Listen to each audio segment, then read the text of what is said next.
All right, good morning and welcome to section8consulting.com and our channel. Today, we're going to be doing a Q&A. Now, this has kind of been prompt, so I suppose many of you are probably at work or doing other things. But if you happenstance to see our video, I will be answering questions regarding Section 8, low-income housing, affordable housing, and any other related issue to federal programs that cover housing and vouchers. So, while we don't have that many here at the moment, I'm going to get into a little bit of what's been going on in the country regarding HUD and the White House and this administration. So, there have been some changes. I know that the current administration has now focused its attention on HUD. They are potentially going to lay off roughly up to half of the staff of HUD. They've already started with Region 10. And I believe, if I'm looking at this properly, this should be step one, or maybe two or three. So I know he's making cuts to all federal agencies. So do I think this is going to, affect everybody and their ability to get vouchers? No. But this is a, kind of a prequel to what he might do. And so the obvious next target could essentially be, housing programs, vouchers, and so on. I can't say with any certainty at this point, but I do know that they will be laying off half of HUD, and that's a pretty big deal. So it's going to make things a little bit more difficult. But we're already in a difficult system, so you really can't make it much more hard. People are already in the war, so it's not like we're unaccustomed to a little bit of stress and tough times. All right, so now I have did anticipate with the new monitor that comments were going to be so small. So clearly, I needed to do some adjustments for the next live video. I had to get a new monitor, but I'm going to do my best. I don't see well enough. Good morning, disabled outcasts. Always invoke the ADA early and often, folks. Well, that sounds like great advice in most circumstances. Angelo says hello. Disabled outcast says, how are you, sir? I'm doing pretty good. And yourself? And let's see. Go Getta. I like that name. New here. Just got off a multi-unit thinking about Section 8. I'll tell you what, guys, while we accumulate ideas and questions and you guys get a minute to kind of adjust to what we're talking about, this will be a Q&A. Now, I'm going to talk a little bit about myself to help you better understand the type of advice I'm going to be giving. I've been in the field about 25 years. My company, section8consulting.com, deals with roughly 500 to up to 1,000 clients a year. Not so many as in the past. I'm partially retired, but we help people navigate through the system. That's essentially what we do. Everything's got a long waiting list, it seems like these days, and politics sometimes plays a big role. But many of you have questions as a person that's already you already have a voucher, or maybe you're in a subsidy. You're subsidized in a Section 202 or 811 property, so we can discuss policies, procedures, manuals, data, many things. So almost anything covered under Title 24, Code of Federal Regulation for housing, cover all those issues. So I just want to make that distinction. I am not an entertainer. I'm an actual consultant, and I've been doing this a very long time. I'm not here to give tips and tricks, just verbatim federal law rules and potential solutions for whatever issue or questions you may have. Okay. So it looks like everybody's still sitting in the background and thinking about what they'd like to say. So I want to chop Section 8. Now, we use that term very loosely, just Section 8. That's an old subtitle from the 1972 Act. But many of you know it in the framework of Section 8 being, hey, I'm going to get a voucher, or I need housing and this and that. But the reality of it is there are a couple approaches to vouchers and housing.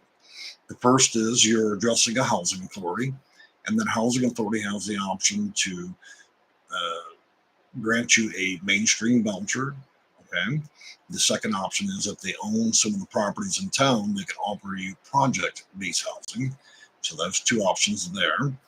Now, for those of you not wanting to do that, private landlords that apply through the Public Housing Authority, which you will commonly hear me call a PHA, they will enter an agreement for tax credits, or what they call LITCH or LITCH. That will allow that landlord to allocate a certain number of units and then subsidize. In other words, you apply at that private landlord's building, and then the housing authority will determine whether or not you're low income enough. And if you are, then you become subsidized. So you walk into, let me give you an example. You walk into unit 11, you're now subsidized. You stayed there a year and you just said, okay, I hate this. Nancy talks too much next door. Mom's dog barks too much to the other side. I want to move out. And then you're no longer subsidized. You start the whole process again. So subsidies are more for those that are in advanced age that intend on being somewhere much longer. I don't want you to think of subsidies as being project-based. It has nothing to do with that at all. It's actually tenant-based. That's what that is. Okay. I don't recommend project-based unless you like a open-air market of a lot of bullshit. Okay. It's usually, and another thing needs to be very clear. The housing authority, many of you have become knowledgeable about as you've dealt with them. Many of them are good, and many more are bad, and so are the workers and the way they treat and talk to people. So, do you really want the housing authority to be both the person that grants your voucher and also be your landlord? It seems to me that you would indenture yourself. Any back talk, any lip service, then clearly they have full jurisdiction over getting rid of you or even kicking you out of the program. Now, I'm not suggesting any housing authority would act in such a nefarious nature, but you need to keep that in mind when you give any one organization that much power.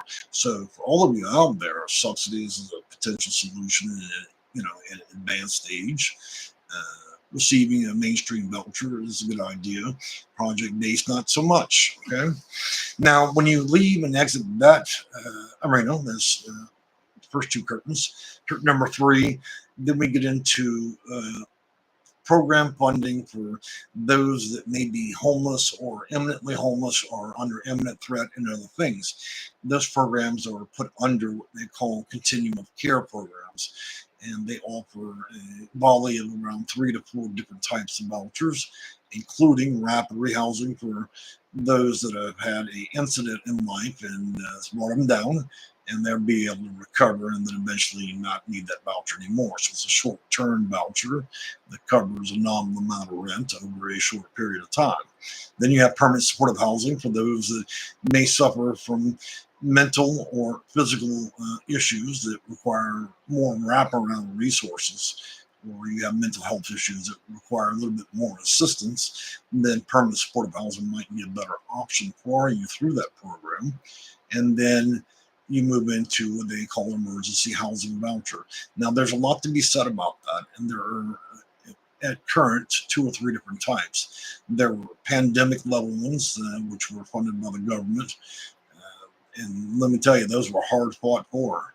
Then there are emergency vouchers that are funded through Congress and through some housing authorities that permitted, but mostly through continuum of care programs to assist those that are facing homelessness and so on. It looks like we're starting to generate some questions. So now closing out that part, now you see you've got 3 different avenues. Technically, you can utilize all 3. Now, under all of that, you have Code of Federal Regulation, which describes all the different programs that can work inside of those 3 options. Like many of you have heard of Section 811, which is, we must keep in mind, Code of Federal Regulation is just like tax code. 811 is part of that code, and it's describing those that are 18 to 61 that are non-seniors with a disability that may participate in a subsidized property. Then you have those that are called NEDs, NEEDS, and those NEDs are for non-elderly. Now that's for seniors with disabilities, 62 and older. And there are many more. I mean, we can go into HUD-VASH for veterans, which is another separate system. Technically, that is the fourth curtain, is HUD-VASH. And then you got HOPLA for those with HIV and AIDS, and then you have VAWA or VAWA for domestic violence, and we can go across a whole spectrum of things. Eventually, these programs are all wrapped under one thing or another, but they're all attached to a voucher, and most of these programs are going to be attached to the mainstream voucher. I think a little bit less of that would be to subsidies, and a smaller amount to the continuum of care programs. All right, let's see if I can read these teeny weeny comments. I've got to love this computer for doing this to me. Now, if I mispronounce names, it's because I can't read how small they are on my screen. Sheena Johnson, getting a bit more worried, but hopeful things will pass into a peaceful place. Well, I presume that's in reference to some of the bigger changes through this administration affecting HUD and funding.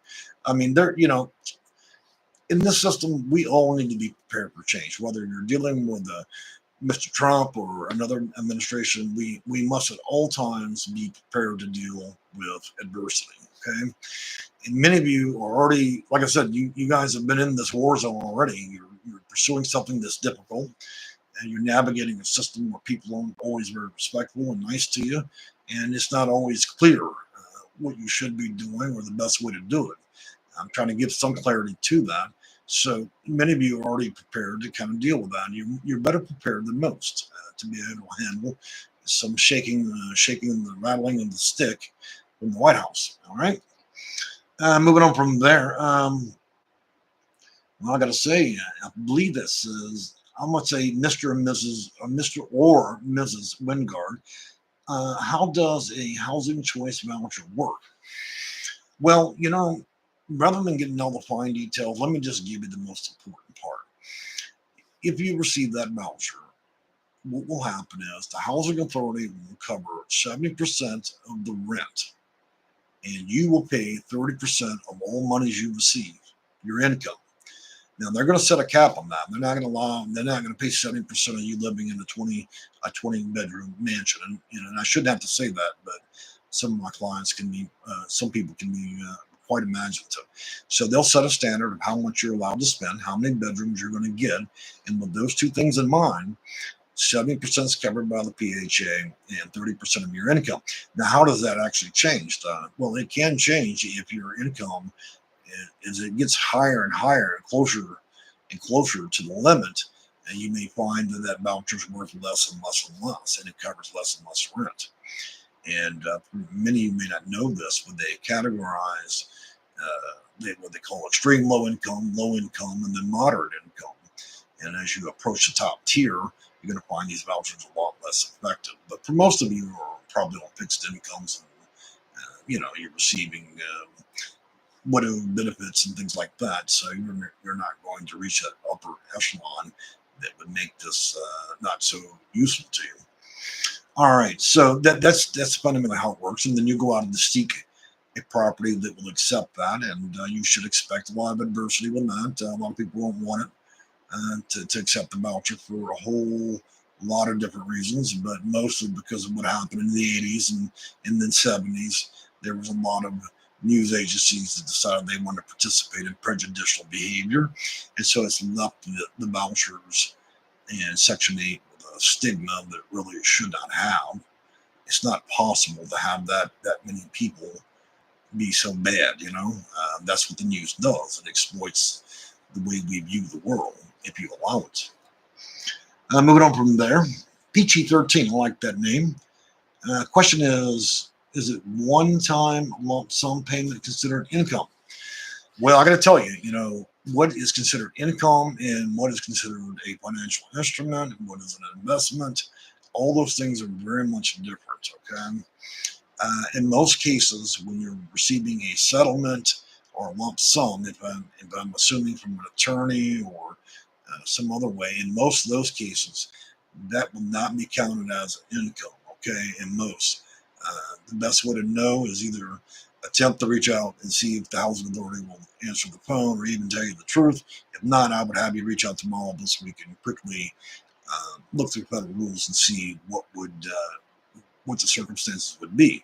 Now, there are some circumstances where they may count that as income, but you may be able to force that into a circumstance where it is then considered to be not income. Okay, so there's ways to get around some policies, legally. I mean, there's loopholes in just about everything.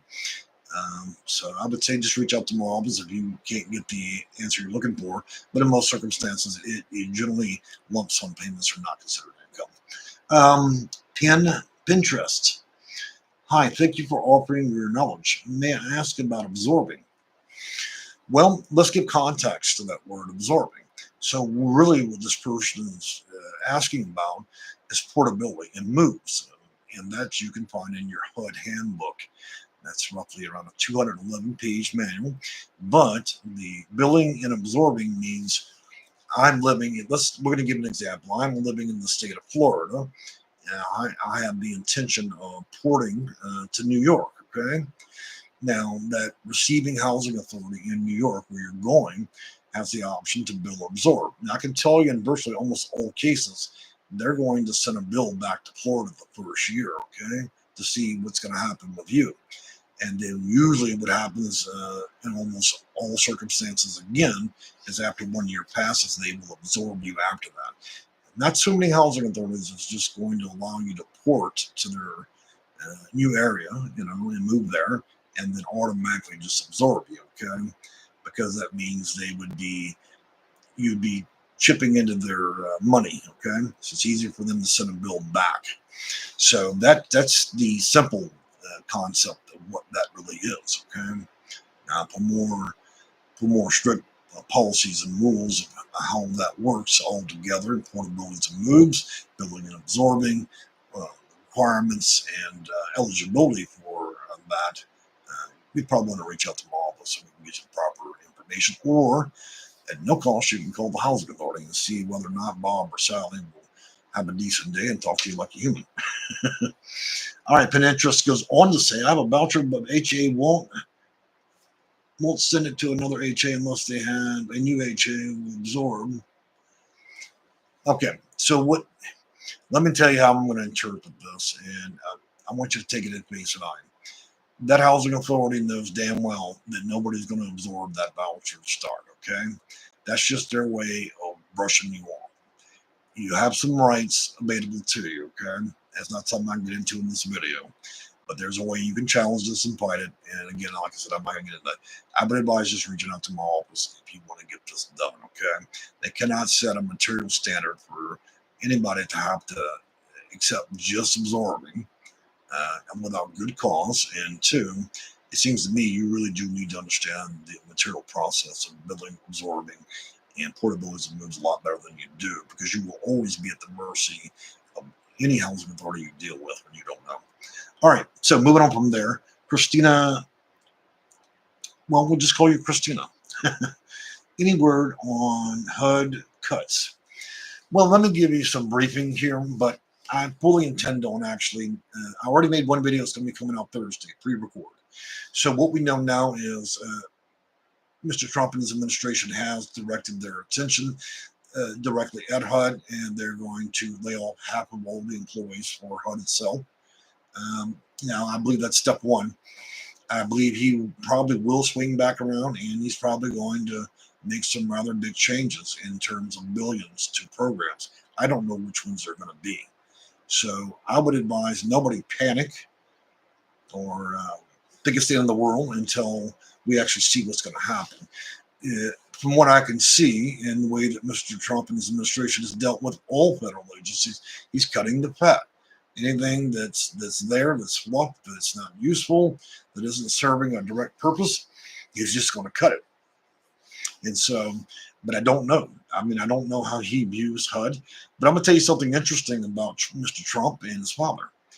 Those guys made their legacy and their money by being landlords. And guess who most of their clients were? Section 8. So, to be frank with you, Mr. Trump knows exactly how that system works. It personally made them wealthy But I mean, they made themselves wealthy from being good businessmen. But I mean, for me to say that Mr. Trump and his father didn't know, when in fact they were gigantic landlords dealing with a lot of Section 8, they do know. So I figure he's got a plan, and like most things, he's going to reveal it at the last minute. Now there's already some talk about cuts, and we know there's going to be more. And so this, we're looking at step 2 and 3, I would imagine, and then usually he moves on to the next agency. Um, that's all I'm willing to say at this point. All right. PT-13. Do you have to report the lump sum if it's not considered income? Well, let me say this.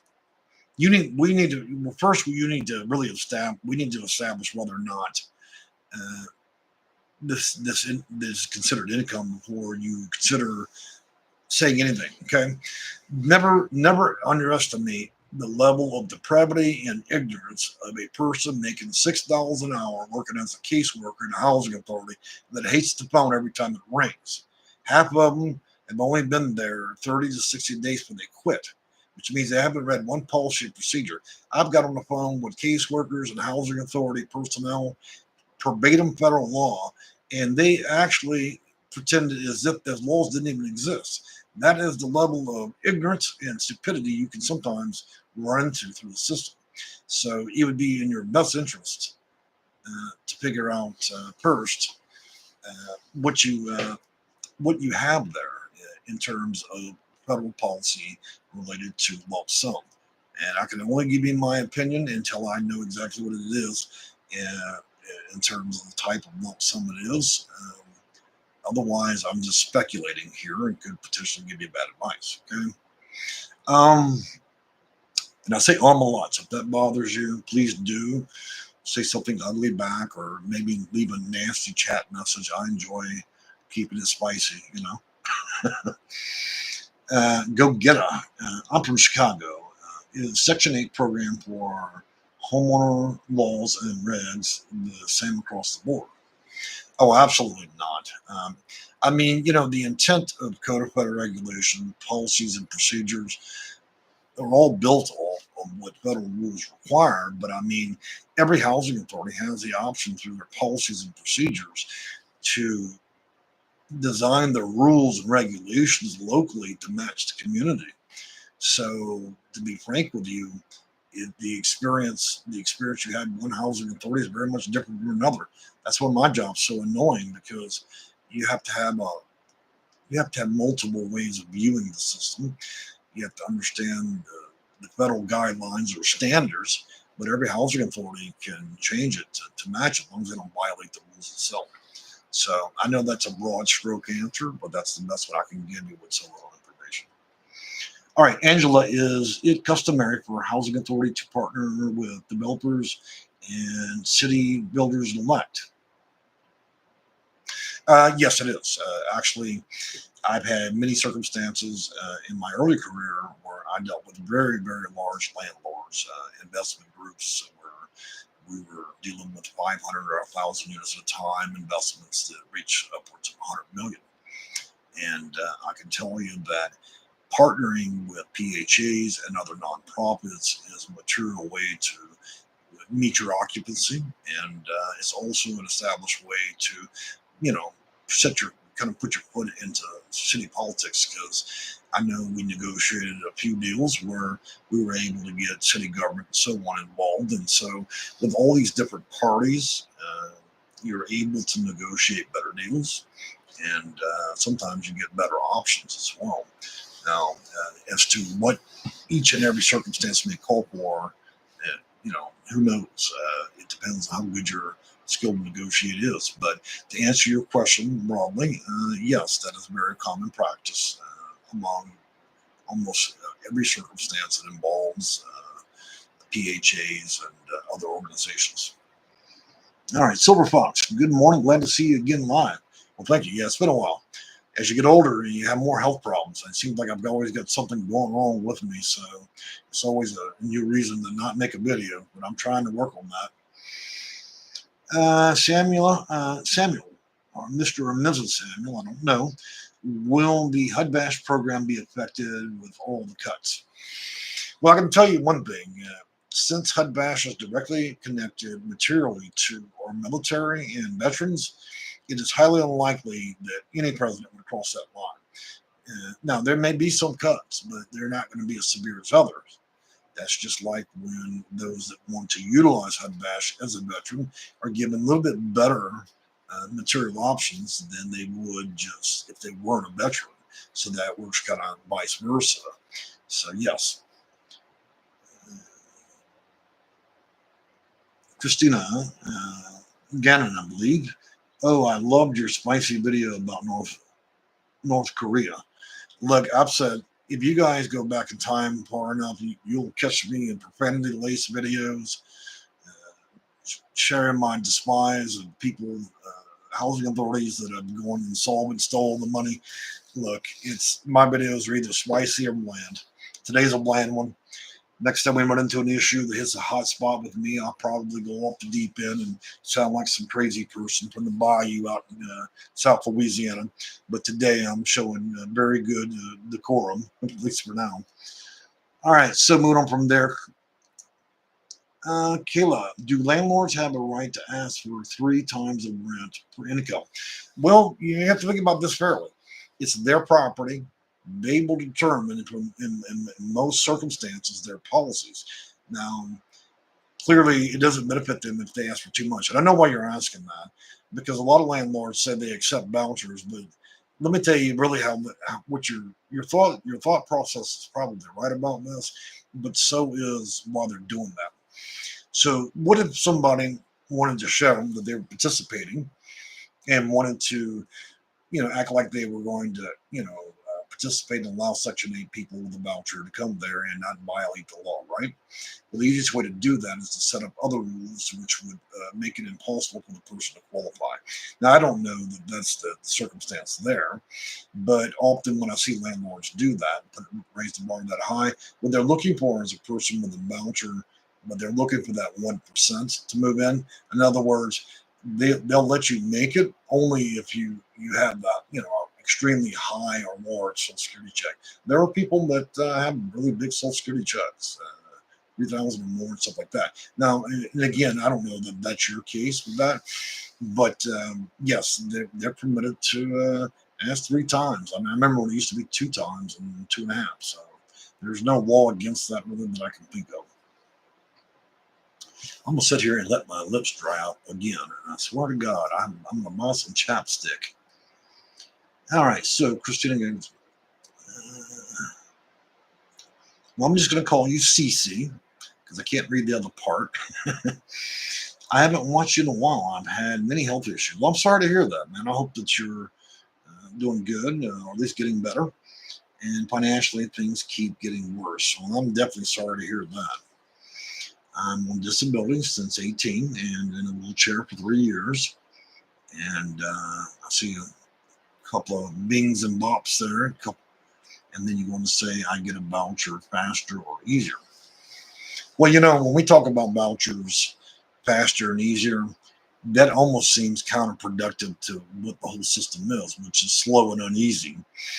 Uh, but the best way for me to answer that question is, the fastest way likely would be through to yield the voucher would be through the continuum care program. You'd really want to make sure you have their testing materials, service prioritization tools, and have a pretty good understanding. If you really want to pursue that and find something, but remember, the quicker you get something, the more you're gambling, because whatever is quick and easy is usually going to be the worst type of voucher. So I would caution you on that. Sometimes it's better to wait midways.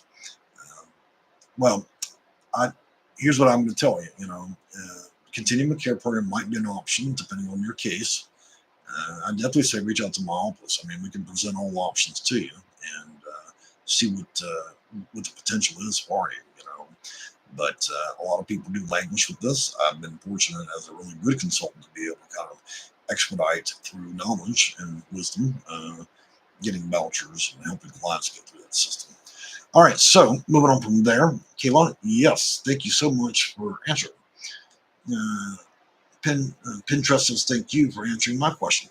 Well, I'm on 100% streak. Normally, I have people complaining I skipped a comment. Angela goes on to say PHA didn't pay their full portion of rent. They did some, but not all. And when I confronted them, they refused to pay what they owed. It resulted in my displacement, and I still have my voucher. Well, you're sharing your perspective of what's happened. I get that. However, I don't know the other side of that story. Not to say that we're arguing the point of who's being truthful or not, but based on what you're telling me, if it's factual and not something else, there is recourse, there is arbitration, and there's also potentially a civil penalty as well as a federal investigation that could be open. And, you know, there's options to explore. By virtue of what's happened, you have been made vulnerable and you have been displaced, which helps prioritize you to be able to potentially seek out other properties. But I don't know that much about your case, Angela. So if you get some time and you feel like you could use the benefit or knowledge of a consultant, give me a call and we can discuss what the potentials are. But keep in mind, guys, I do a lot of things, but I'm not a real estate agent. Okay, we don't go looking for places. I can certainly advise people in that capacity. I can help you with anything that I would not ever want to have a company where I'd sit on the phone all day and call properties. But we do a sufficient enough job helping people a little bit with that. All right. So CC goes on. I've been renting 8 years and can't stay here with Section 8 or correct the voucher I know you before. Hard to say, my friend. We need to explore probably all of what's happened and look at it from that perspective to see what your potential options are and what would be the most reasonable way to approach it. I simply just don't know enough about all the circumstances. Sometimes clients perceive things a certain way too, and they're unaware there were other actions taken against them, and then that can convolute the issue as well. Until looking into this further and actually getting the details from both parties, it's hard to say what could be recommended or what resolutions may yield. Okay, so I'm going to move back to this administration, and again, for those of you that support Mr. Trump or don't, I'm not here to pump out that agenda. Okay, and I certainly am not discussing HUD cuts because I like or dislike this administration. Okay, I've never voted for anybody. It would be difficult for me to do that, especially considering what I do for a living. Okay, but we're just talking in terms of cuts. Okay, not Mr. Trump. So please, nobody get their panties in a twist here. I am not. I am not going. I'm not trying to talk badly about anybody.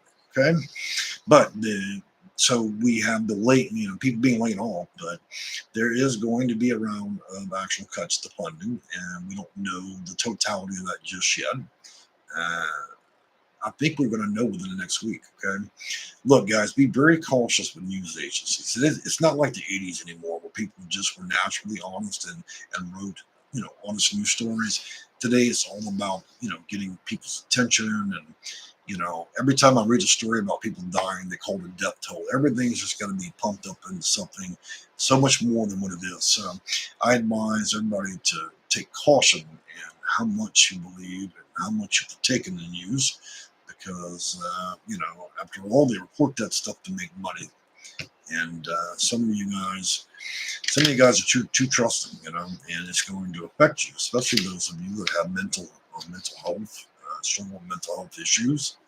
And so don't allow this to control you. Okay, I'm hoping to get a HUD director's report where I can get a clear idea of what these cuts will be, and see whether or not I believe there's going to be any material effect. And even if there is one, it may be kind of like the pandemic.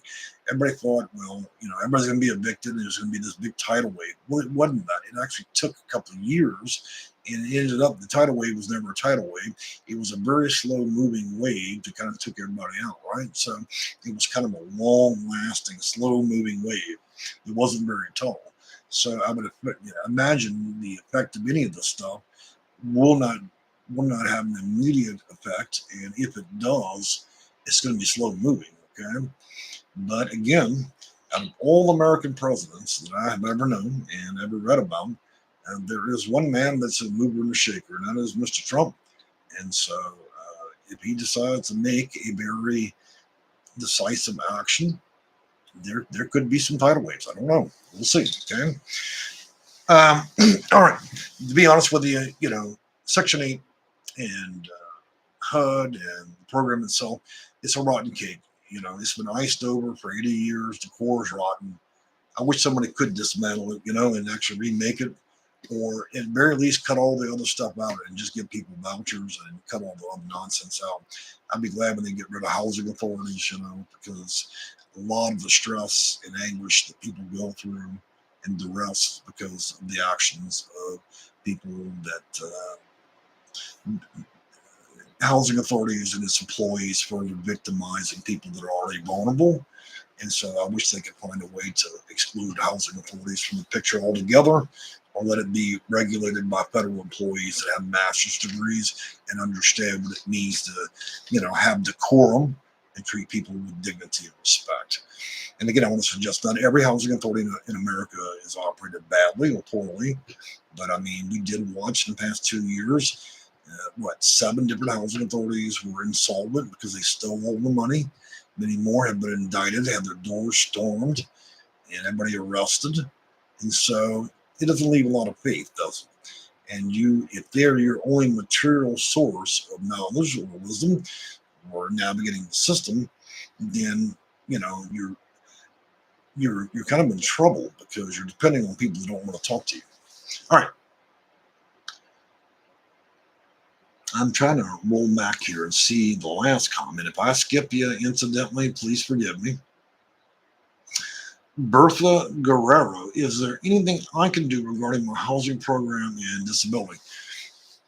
Well, that's an excellent question, but it's not enough of a question for me to kind of figure out what you're actually asking about. Maybe you could summarize that into something very particular. That way I can address it a little bit better. Because right now, you're just saying housing program and disability, and I don't really know what you're aiming at there. So I'm not trying to discipline you. I just need you to ask me a much more specific question, okay? Silver Fox, waiting 2 years now for USDA direct loan. No info from them. Sorry to hear that.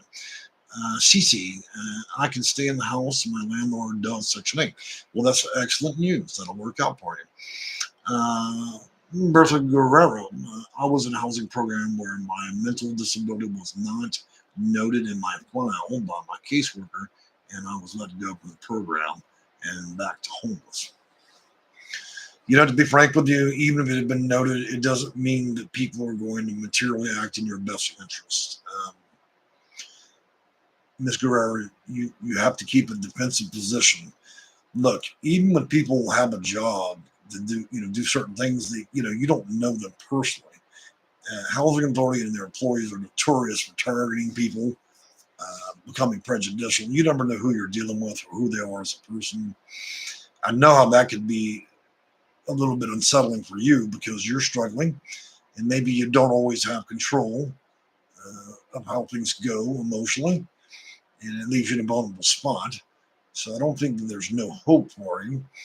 I just think that you probably could use some really good guidance on how to better navigate and control this. Because just because you're in a circumstance where you're struggling with mental health issues or otherwise, it doesn't mean that somehow you have a low IQ or you don't get things or you're unintelligent.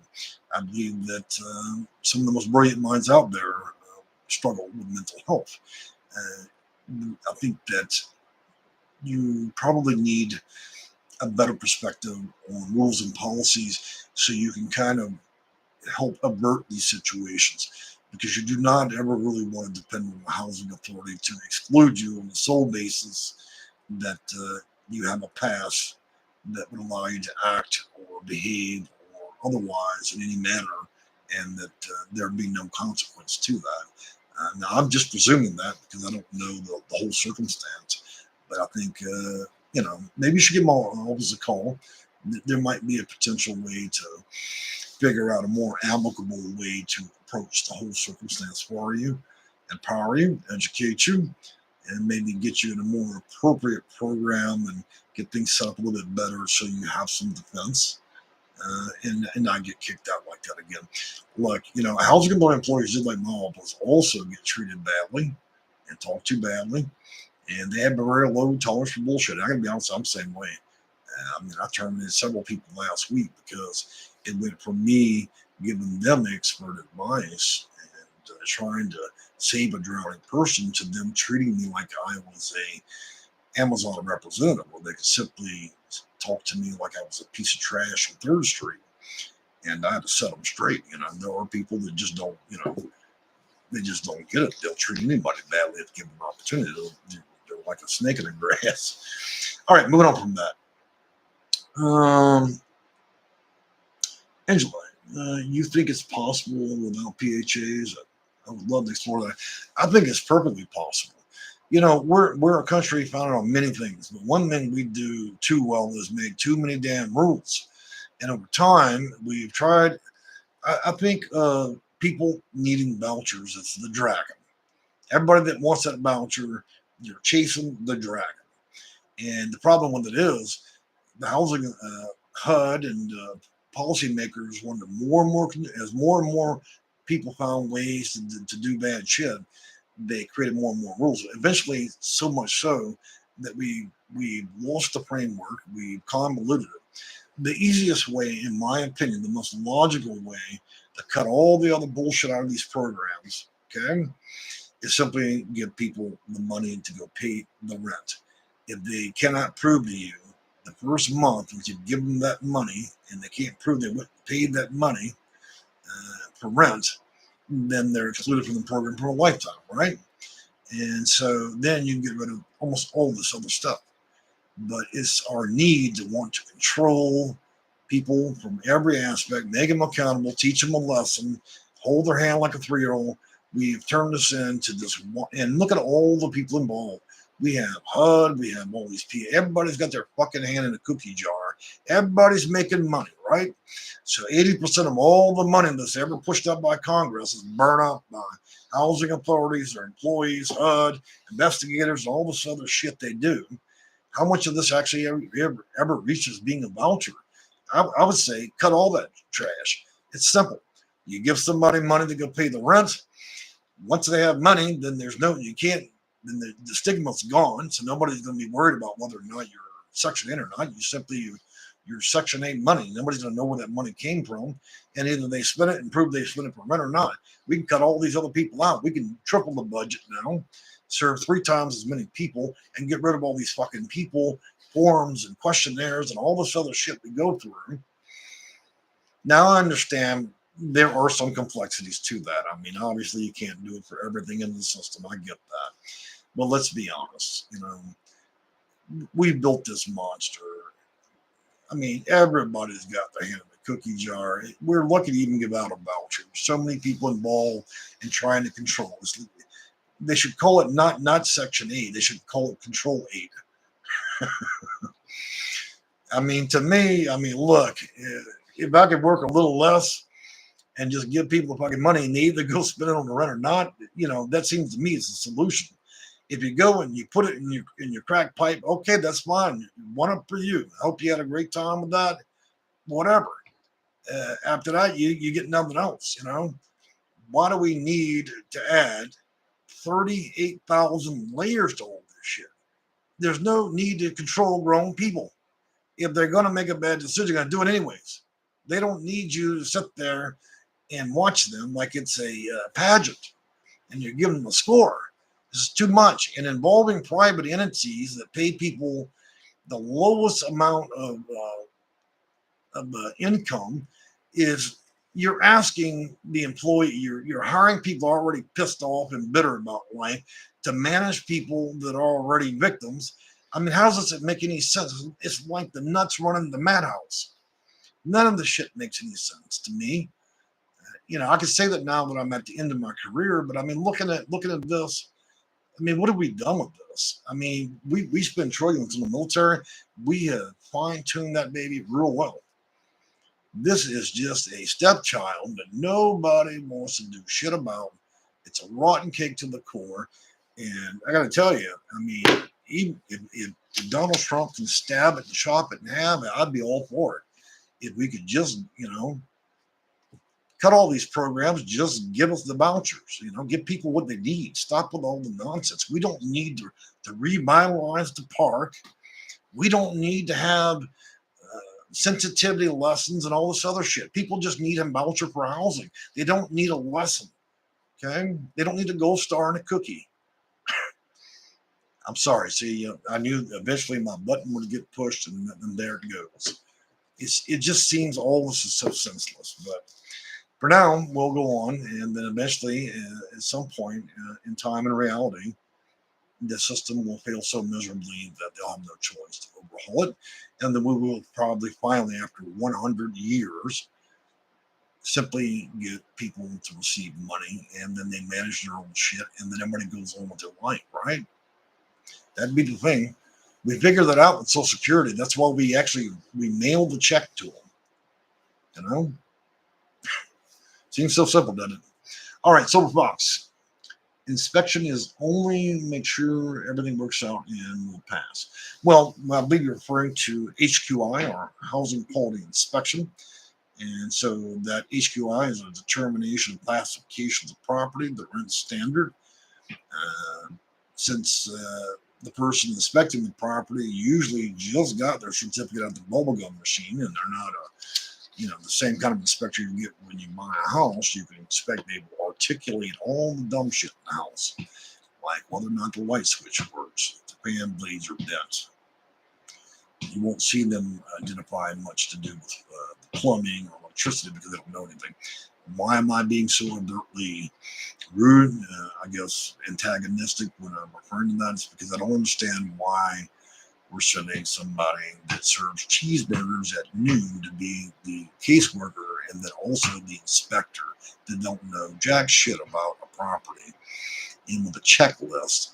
And the only reasonable goal they would have is to admonish a landlord or self-serving purposes to lower the rent in favor of what the housing authority would want, further stretching that mighty dollar they earn on the back door. But that's just the way I see it, All right, so Yannicka, thank you, sir. Angela, haha, bubblegum machine. Hey, we've all had to get our certificate out of the bubblegum machine at one time or not. But look, I tell my clients, don't be shocked when you see a young lady serve you a cheeseburger out the McDonald's one day, and then damned if you didn't roll up to the housing authority at noon to pick up your voucher, and she's now your caseworker. Except this time she's talking to you like you're a hooker on Third Street, and you don't sass her. You'll do just what you're told. You see, we've got this whole system fucked up. And we're disrespecting people that don't need to be disrespected, and we're not showing the decorum, respect, and dignity that should be required of grown individuals, regardless of it. And so this is all just kind of a big gas can, in my opinion, the way they have it set up. So I believe that we would benefit greater from letting people manage their own lives and then, direct money for rent. Now, I understand that we cannot simply fall into a full welfare system, but nobody's ashamed to collect a Social Security check when they finish working. Housing and Section 8 is the same thing. You are an American. You worked, you earned money, and you are entitled to utilize the federal program. There should not be any shame implied in that unless you're doing something you shouldn't be doing or utilizing the system for the wrong purposes, okay? Otherwise, you shouldn't be ashamed of that.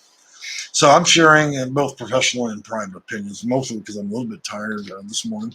But I think that sometimes we need to stick with the simplest explanation of a lot of this, It's often, the simplest explanation is often the correct one. And for a lot of you, if the housing authority is only good to give you a voucher, then you should be fine with that. But it is your absolute responsibility that you need to understand if you're going to play a game, you need to understand the rules you're playing by, because otherwise you're not going to be able to. You need to remain in control of your case, because if you if you let Sally, that just got off from McDonald's, control it, the first time you sass or give lip to her, she could put you out the program. And so I'm just telling you guys, you're allowing yourself to a certain degree to be victimized by not understanding your rights, responsibilities, rules, federal code, and so on. I'm not saying you need to be an expert, but you can get a lot more out of the circumstance and treat it better if you guys put a little more effort into seeking out the answers that would further benefit you through the system and navigating it. Okay?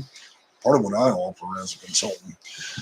Well, guys, I've rambled enough. I'm not sure that I materially answered too much, but I've certainly enjoyed speaking with you guys about a broad range of topics in Section 8. I certainly think that it's possible for any of you to participate in these programs. Circumstances will always be different for each and every person. And I don't believe that politics or even the White House can fully dominate or control, the future of how these programs are going to work. They certainly will have a near effect, short term. So I don't think that we're in jeopardy of anything right now. I think we're just waiting to see what's going to happen. And for those of you that are seeking out the right answers, you'll probably be able to navigate the system a hell of a lot better than most. All right, well, I'm going to wrap it up, and next time I hope to be able to introduce some topics revolving around another housing authority. Well, they managed to somehow misallocate about $3 million. Now, I'm just wondering, when you fill your purse with cash and diamonds and gold bars from the housing authority vault, did you just forget when you walked out the door with all that money? Well, the reality is this video will be about a short story of another housing authority that walked away with millions, and now that housing authority is no more. It's insolvent. All the money's gone. Now, you must have the moral turpitude of a criminal and a thief, or the worst kind of person, because the person that stole that money also knew it affected seniors, disabled, children, and everybody else. And it goes right back to the original topic.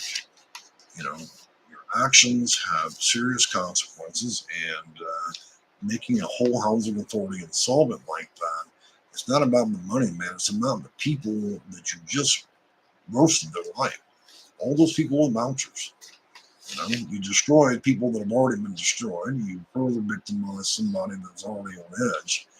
So we've been talking about that a little bit, and then also, we're expecting those cuts that all of us have been, clamoring on about. Nobody can really put their finger on it, but we're going to get our answer probably in about a week or two. As soon as I hear what it's specifically going to be, and I'm able to determine it can be verified through the feds, then I'll make that announcement. And sure, that'll be exciting, and for others that enjoy bad news, it'll be even more exciting. But I think that this will be the height of what's going to happen, and I think we'll all go on with our life. If you've already been in a war zone the whole time, having another person with a gun in that war zone isn't going to do much. So what I'm saying to you guys is, look, Trump or no Trump, this administration or no administration, it's not good times anyways. So I don't think it's going to have that big of an effect.